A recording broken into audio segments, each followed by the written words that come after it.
si Vice President Sara Duterte po ang mawawalan ng pagkakataon na idepensa ang kanyang sarili sa investigasyon ng NBI o kung aabot ng DOJ at siguradong aabot ng DOJ pag hindi siya humarap. Ito yung sagot ng NBI matapos na dun sa una hindi siya dumating sa invitation at itong pangalawa na naka-schedule ay tila malabo rin dahil di umano merong mahalagang lakad. Tingnan natin kung magbabago pa yan. Pero sa ngayon, ang sinasabi ng NBI, siya ang mawawalan. Dahil mahalaga itong kailang mga itatanong at investigasyon kung bakit niya sinabi ito. Pakinggan po ninyo si Director Santiago ng NBI. Eksakto na tatanungin namin siya bakit siya nag-declare ng ganun. Diba, siya nagsalita nun si VP nagsalita nun. Ang hinihingi lang namin, justification, bakit nasabi mo yan? Reason, bakit nasabi mo yan? Anong background, bakit nasabi mo yan? Lahat tatanungin namin sa kanya. No?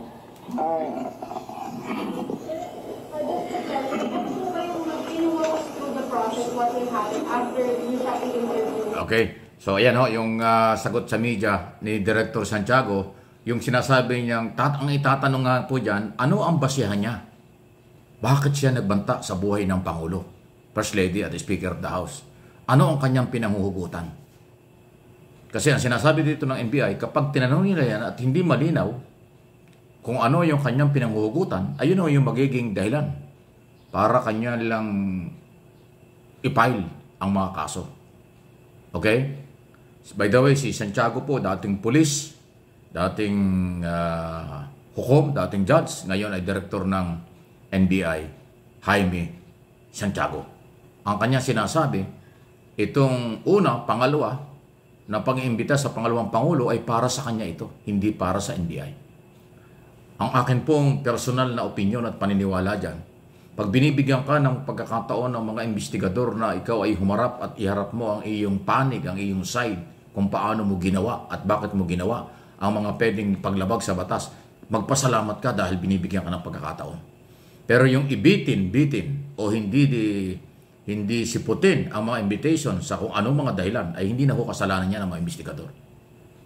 Dahil ang paninindigan ng mga investigador, lalo na po ang NBI, mga pulisman, ay kanilang ituloy ang kaso base sa kanilang ebidensya at findings.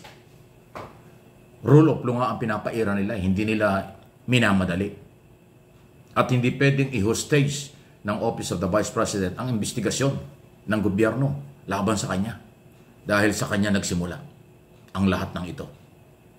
Kung yung mga gunita, nabanggit ko na rin, sinabi ng NBI, authentic, original, hindi fake, hindi AI, yung video, audio, dun sa pagbabanta ni Sara Duterte at pagsasabing meron na siyang inutusan na kukuha ng buhay ng Pangulo, First Lady at Speaker of the House na ngayon ay tinuturing na threat sa national security, threat sa security ng Pangulo o active threat yan na tinatawag.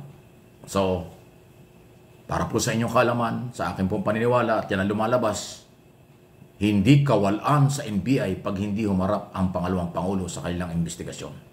Itutuloy at alam ba nyo na ang isa sa mga gagamitin, hindi lang yung revised penal code, kung hindi yung may kaugnayan sa anti-terror law. Kasi yung sinabi sa video, pasok sa destabilization, pasok sa pagpapabagsak ng Pangulo at gobyerno, pasok ang anti-terror law at mabigat na batas po yan. Hindi yan pangkaraniwang batas. Okay? So yan po yung mangyayari. Kasi naka-schedule po ng December 11 ang pangalawang pagpapatawag sa Vice President, tila hindi malinaw. Until now, walang kumpirmasyon. At ang sinasabi, meron daw lakad, meron daw party, naloko na. Mas mahalaga pa yung lakad o party kaysa sa investigasyon. So parang binabaliwala niya. Ganyang kataas ang pride ni Sara Duterte. Siya ang feeling niya, Vice President sa kanya. Vice President siya, walang pwedeng gumiba, walang pwedeng mag-imbestiga, walang pwedeng magtanong sa kanya. Kaya nga nagtatawanan yung mga abogado. Kasi hindi siya dumating doon sa unang invitation, pero ang kanyang dinala sa magitan kanyang abogado ay sulat na nagdidemand. Nabigyan sila ng advance na tanong. Wow!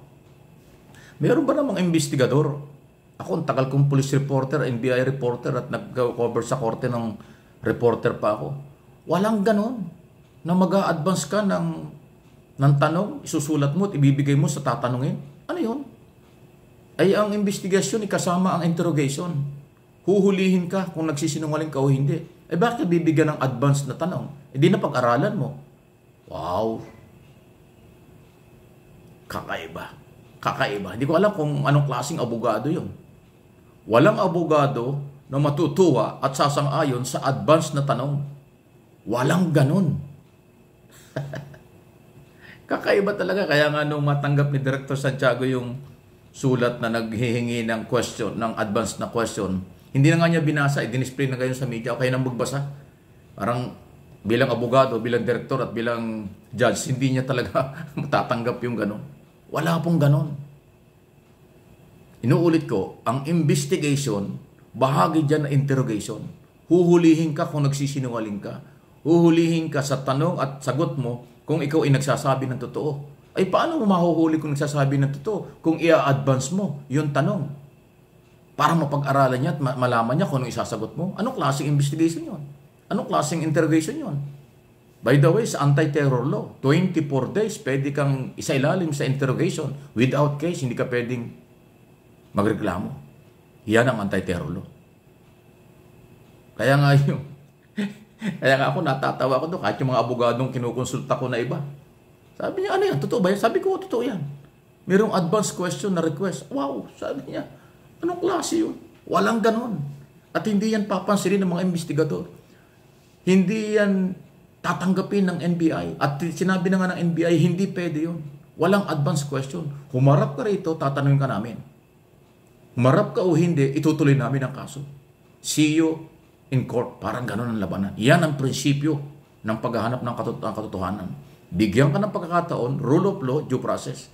Pero hindi mo pwedeng i-hostage ang investigador. Hindi mo pwedeng takutin ang investigador. Hindi mo pwedeng i-hostage ang gobyerno na nag-iimbestiga laban kanino. No one is above the law. Pasintabi na, di ba si Sara Duterte ay abogado? Bakit gano'n ang kanyang mga galaw? Mapapailing ka na lang talaga. Wow! Wow! Yan ba yung inyong pinagtatanggol? Yan ba yung sa tingin nyo karapat-dapat na ating paniwalaan? Na sa pagpapairal ng batas, rule of law, meron siyang demand. At yung demand ay suntok sa buwan. Ang demand hindi pwedeng mangyari. Pwede ka lang mag-demand kapag ka nandun na sa prosecutor's office. Kung ano yung sinumpaang salaysay ng mga testigo laban sa iyo, pwede mong i-counter yon sa magitan ng iyong sinumpaang salaysay din. Yun lang yon. Pero sa investigasyon na nagsisimula pa lang, magdi-demand kung ano ang gusto mong itanong sa iyo at hihilingin mo muna yung question bago ka humarap. Wow! Matatawa ka lang talaga. Please like, share. Ay, nako.